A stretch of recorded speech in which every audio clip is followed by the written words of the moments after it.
కూడా హృదయపూర్వకంగా నమస్కారాలు తెలియజేస్తా ఉన్నాను. మీ అందరికీ తెలుసు, ఈ రాష్ట్రంలో ఒక కొత్త రాజకీయ శక్తిగా తెలంగాణ రక్షణ సేన పార్టీ ఆవిర్భవించింది.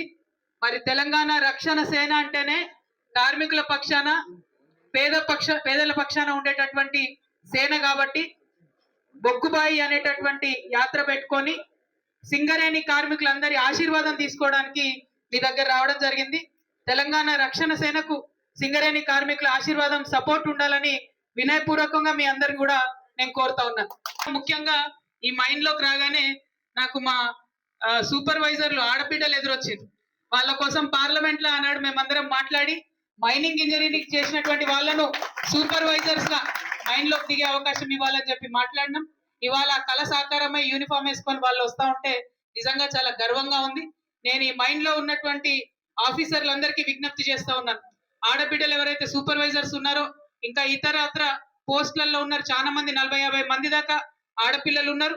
వాళ్ళకి ఫెసిలిటీస్ దయచేసి మంచిగా ఇవ్వాలని చెప్పి కోరుతా ఉన్నాను. 127 ఏళ్ల సింగరేణి చరిత్రలో గత 4-5 సంవత్సరాలుగానే ఆడబిడ్డలు వస్తా ఉన్నారు కాబట్టి మంచి ఫెసిలిటీస్ ఇవ్వవలసిందిగా ఆఫీసర్లకు నేను ముందుగా రిక్వెస్ట్ చేస్తా ఉన్నాను. ఆ తర్వాత ఇక మా అన్నదమ్ములు ఉన్నారు. మీ అందరూ ఎప్పటి నుంచో తెలుసు నాకు, ఉద్యమ కాలం నుంచి మన బంధం. తెలంగాణ కోసం కొట్లాడినప్పుడు కలిసి కొట్లాడినాం, అధికారంలో ఉన్నప్పుడు కూడా నిరంతరం మీకోసమే పనిచేసినాం. ఇవాళ రకరకాల కారణాలతోని నేను ప్రత్యేక పార్టీ పెట్టుకొని ప్రతిపక్షంలో ఉన్నా కూడా మీ పక్షాన పనిచేయడానికే మీ దగ్గరికి రావడం జరిగింది. మరి భయం పుట్టుకుంది ప్రభుత్వానికి. ఏంది, కార్మికులను సరిగ్గా చూసుకోలేకపోతున్నారు, ఉన్న డబ్బులన్నీ కాంట్రాక్టర్లకు ఇస్తున్నారు. కనీసం మనకు డ్రిల్లింగ్ మెషిన్ కి చిన్న బిట్స్ లేవన్నా, మెషిన్ రిపేర్ ఉందన్నా, ఏ చిన్న అంశం బాగలేదన్నా కూడా బడ్జెట్ లేదని మీకు చెప్తున్నారు, రిపేర్లు చేస్తలేరు, పనిముట్లు ఇస్తలేరు. కానీ కాంట్రాక్టర్లకు ఇవ్వడానికి మాత్రం 100 కోట్లు 1000 కోట్ల రూపాయలు ఉన్నాయి. అవి రెగ్యులర్ గా పేమెంట్స్ అవుతున్నాయి. కానీ మనం ఏదైనా చిన్నది అడిగినా కూడా, చిన్న ఫెసిలిటీ అడిగినా కూడా పాత మెషిన్లే మళ్ళీ రిపేర్ చేసి వాడుకోవాలి తప్పితే కొత్త మెషిన్లు కొన్నటువంటి పరిస్థితి లేదు. ఈ మెషిన్ పాట తీయాలి, ఆ మెషిన్ కేయాలి, అది నడిపియాలి. కొన్ని రోజులకు అది ఫెయిల్ అవుతుంది, మళ్ళీ అది తీయాలి, దీనికి వేయాలి, ఇది నడిపియాలి. మీ భద్రత గురించి కానీ, మన యొక్క ఆరోగ్యం గురించి కానీ, ఆఖరికి మనం తాగే మంచినీళ్ళు కూడా ఇచ్చే పరిస్థితి లేదు. మీరు చెప్పండి, సింగరేణి పుట్టింది ఎప్పుడో, ఆనాడు ఎప్పుడో మైండ్ లోపలికి గాలి పంచేటటువంటి ఆక్సిజన్ మెషిన్ వచ్చింది. ఆ మెషిన్లు ఇప్పుడు ప్రపంచ వ్యాప్తంగా అత్యాధునిక టెక్నాలజీతోని అద్భుతంగా నడుస్తున్నాయి. కానీ మన దగ్గర మాత్రం అప్పుడెప్పుడో పెట్టిన మెషినే ఉంది. అంటే కనీసం గాలి గాని నీరు గాని ఇయ్యకపోతే ఇక యాజమాన్యం ఉండేందుకు అని చెప్పి నేను అడుగుతా ఉన్నా. నిన్న ఇంకో మైండ్ దగ్గర పోతే బాటిల్ పట్టుకొని లోపలికి పోతున్నారు. పాపం, మీకుండే పనిముట్లు వేరే ఉంటాయి, మీరు నడవాల్సింది నడవాలి, మీదికెళ్ళి ఇంటికెళ్ళి మంచినీళ్ళ బాటిల్ పట్టుకురావాలంటే మరి కనీసం అది కూడా వేయలేకపోతే సింగరేణి యాజమాన్యం నిజంగా సిగ్గుపడాలి. ఇక్కడ ఉండేటటువంటి ఆఫీసర్స్ అందరికి కూడా నేను హెచ్చరిక చేస్తా ఉన్నా, ఇది మానవ హక్కుల ఉల్లంఘన, కార్మికులదే కాదు, ఇది మానవ హక్కుల ఉల్లంఘన. డెఫినెట్ గా డ్రింకింగ్ వాటర్ బాగుండాలి, ఆక్సిజన్ కరెక్ట్ గా ఉండాలి.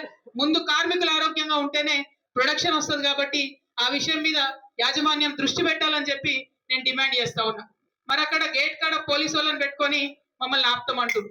నేను ఇవాళ ముఖ్యమంత్రి గారిని ఒకటే మాట్లాడుతున్నా, మీరు ప్రతిపక్షంలో ఉన్నప్పుడు మీరు వచ్చి మీటింగ్లు పెట్టలేదా మైండ్ మీద, గారు వచ్చి మీటింగ్లు పెట్టలేదా మైండ్ మీద? అవన్నీ ఎందుకు, రాహుల్ గాంధీ గారు వచ్చి మీటింగ్ పెట్టలేదా మైండ్ మీద?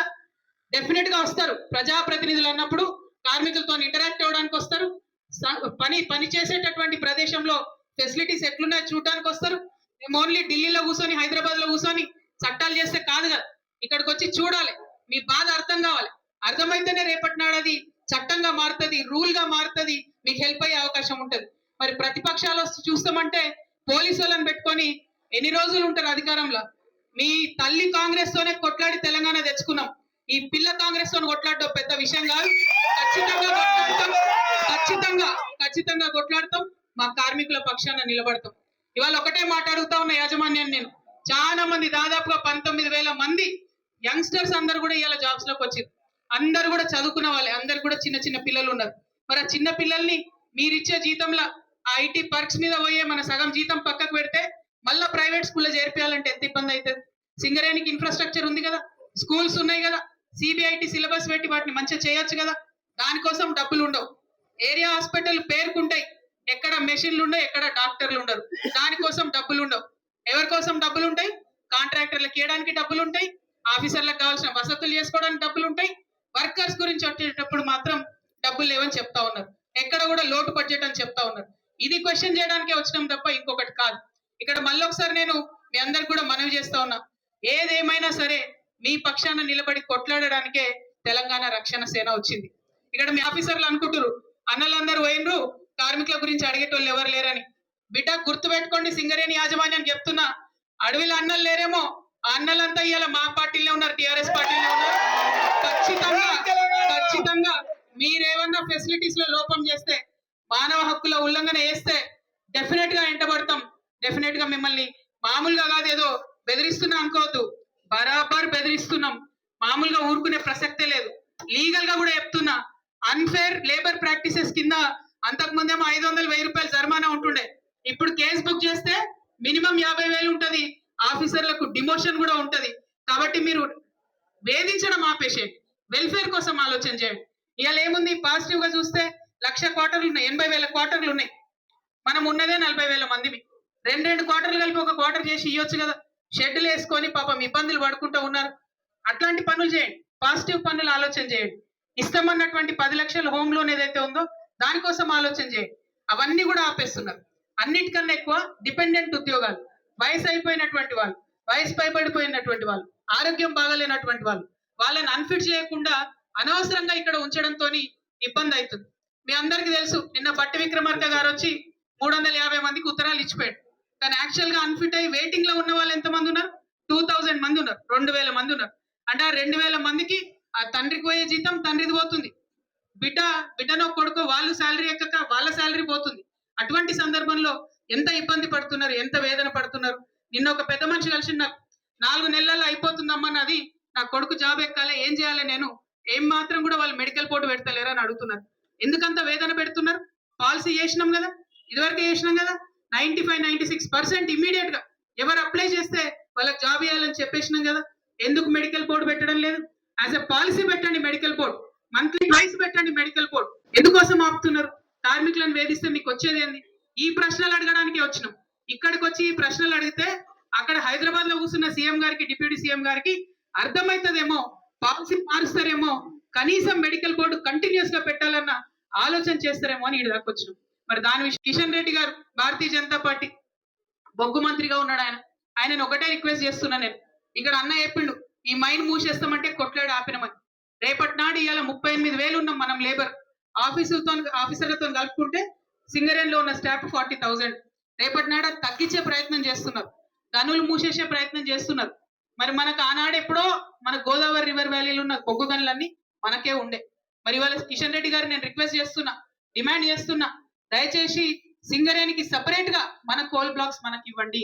మేము టెండర్లకు పోయేటటువంటి పరిస్థితి ఇవ్వకండి, ప్రైవేట్ వాళ్ళతో పోటీ పడేటటువంటి పరిస్థితే కల్పించకండి. ఇవాళ ఇక్కడ ఎగ్జాంపుల్ చూసుకున్నట్టయితే సింగరేణి ఆధ్వర్యంలో నడుస్తున్న ఓపెన్ కాస్ట్ లో కూడా ఒక్కొక్క మైండ్ లో మన కార్మికులు పర్మనెంట్ ఎంప్లాయీ 2,000-3,000 మంది ఉన్నారు. పెంచుకునే ఆస్కారం ఉంది, ఇంజనీర్లు ఉన్నారు, స్టాఫ్ ఉంది, మంచి కష్టపడేటటువంటి వాళ్ళు ఉన్నారు. కానీ సింగరేణి యాజమాన్యం దగ్గర మనసు లేదు, ప్రైవేటైజ్ చేయాలనే ఆలోచన ఉంది. ప్రైవేటైజేషన్ ఆఫ్ సింగరేణికి ఎట్టి పరిస్థితులలో హెచ్ఎంఎస్ ఒప్పుకోదు, టిఆర్ఎస్ ఒప్పుకోదు. ఖచ్చితంగా అండర్ గ్రౌండ్ మైన్లు తెరవాల్సిందే. మీ అందరి దయ వల్ల ఫ్యూచర్ లో ఖచ్చితంగా టిఆర్ఎస్ అధికారంలోకి వస్తుంది. As a policy underground మైన్లు తెరుస్తాం. 1,00,000 ఉద్యోగాల దాకా కూడా సింగరేణిలోనే ఇచ్చేటటువంటి ఆస్కారం ఉన్నది. కానీ కేవలం వాటిని ఇవ్వకుండా పక్కకు పెడతా ఉన్నారు. కాబట్టి ఇవ్వాలని చెప్పి, అండర్ గ్రౌండ్ మైన్స్ ని తెరవాలని చెప్పి నేను డిమాండ్ చేస్తా ఉన్నాను.